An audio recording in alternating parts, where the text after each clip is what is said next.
Hi అండి, నేను మీ శ్రేయోభిలాషి గౌరీ. ఒక చిన్న కథ చెప్పుకుందామా. ఒక ఊర్లో ఒక కుటుంబం ఉండేది. ఆ కుటుంబం కొంచెం పేద కుటుంబము.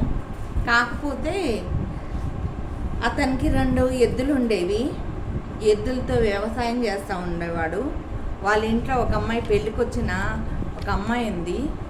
అతను ఏం చేశాడంటే ఒక పందిని తీసుకొచ్చాడు.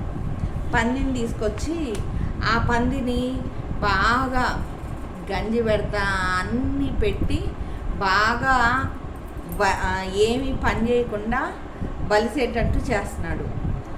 ఒక ఎద్దు ఇంకో ఎద్దుతో అనింది, అన్న చూసావా, ఇంటి కోసం మనం కష్టపడుతుంటే మనకి అంత పిరికెడు గడ్డేస్తాడు.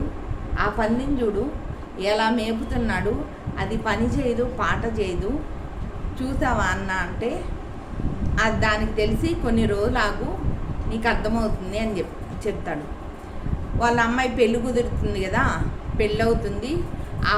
ఆ పెళ్ళిలో ఆ పందిని కోసి అందరికీ భోజనం వడ్డిచ్చేస్తాడు.